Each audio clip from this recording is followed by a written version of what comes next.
beberapa hal yang dianggap bisa membatalkan puasa, namun ternyata hal-hal tersebut tidaklah membatalkan puasa. Apa sajakah? Ini dia daftarnya.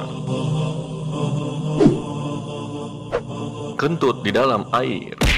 Hampir-hampir tidak pernah ditemukan pendapat yang kuat dari ulama salaf maupun khalaf tentang apakah kentut termasuk hal yang dapat membatalkan puasa.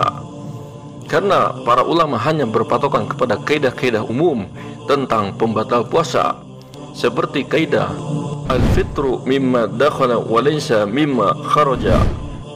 Puasa Ramadan batal sebab sesuatu yang masuk ke dalam tubuh, bukan sebab sesuatu yang keluar dari dalam tubuh. Kentut itu keluar, bukan masuk. Di dalam salah satu fikih kontemporer kita dapati pada suatu uji coba balon yang sudah ditiup, kemudian kita coba keluarkan udara yang berada di dalam balon tersebut di dalam air. Kita bisa lihat apakah ada air yang masuk ke dalam balon tersebut?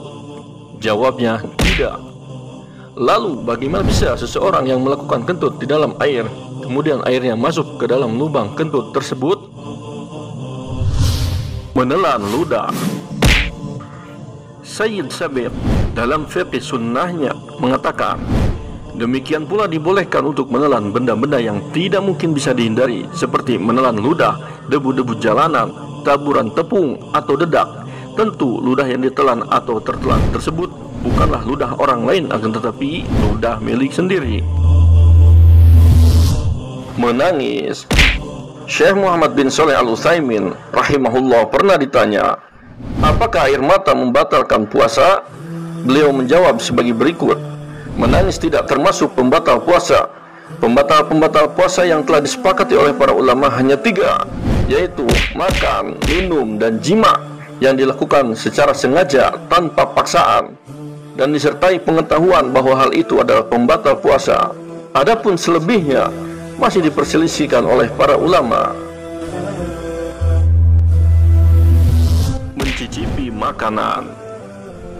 Sahabat Ibnu Abbas radhiyallahu anhu pernah mengatakan, tidak mengapa orang yang sedang berpuasa mencicipi makanan seperti kuah gulai dan semacamnya. Riwayat Al-Baihaqi. Al-Hasan Al-Basri diriwayatkan berpendapat bahwa tidak masalah orang yang berpuasa mencicipi madu atau samin kemudian meludahkannya. Riwayat Ibnu Abi Syaibah. Di sini sudah jelas bahwasanya jika hanya sekedar mencicipi, tentulah tidak akan membatalkan puasa selama cicipannya tidak ditelan. Mengupil. Terkait hukum mengorek hidung atau mengupil, tidak sama sekali dijumpai ada satu ulama salaf maupun khalaf yang menemukan satu dalil yang menunjukkan bahwa hal yang demikian itu dapat membatalkan puasa, baik dalil khusus maupun dalil umum.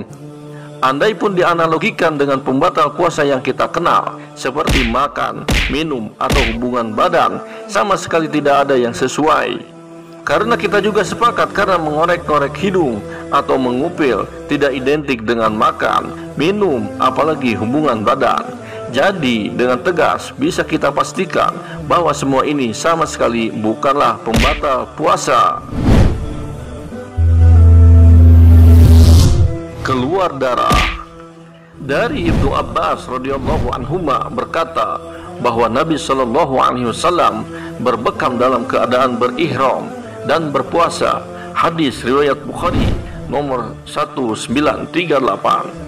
Sebagaimana kita ketahui, berbekam itu adalah proses mengeluarkan darah kotor dari tubuh kita. Seandainya ia dapat membatalkan puasa, tentu hadis ini dan hadis yang semisalnya tidak akan pernah ada di dalam kitab perawi manapun.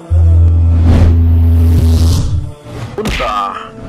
Muntah adalah peristiwa keluarnya makanan dari perut kita melalui rongga mulut. Jika digunakan kaidah al-fitru mimma dakhala wa laysa mimma kharaja, puasa Ramadan batal sebab sesuatu yang masuk ke dalam tubuh, bukan sebab sesuatu yang keluar dari dalam tubuh.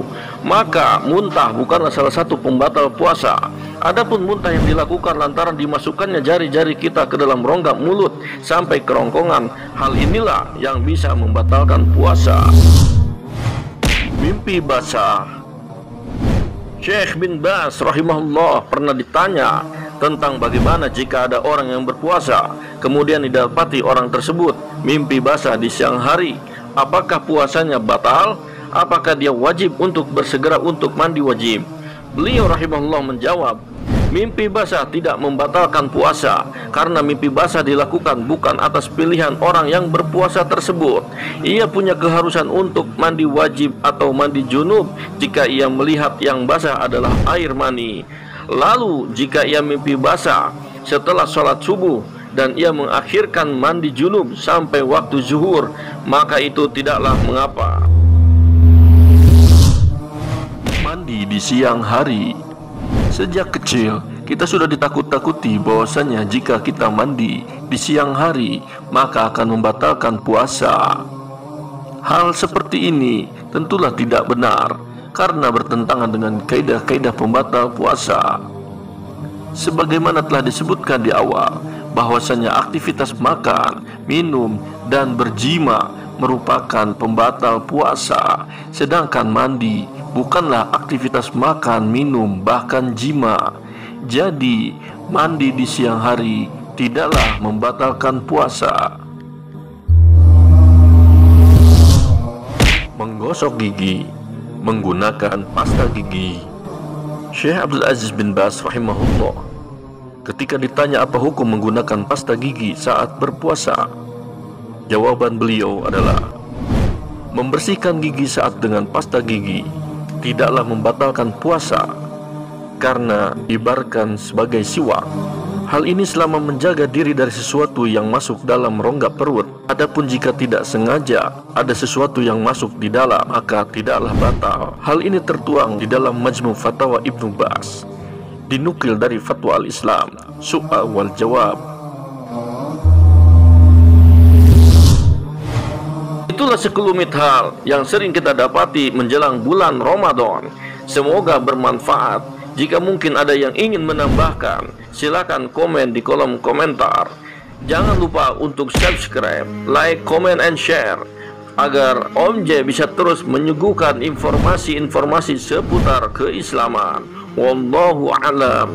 Om J pamit undur diri. Wassalamualaikum warahmatullahi wabarakatuh.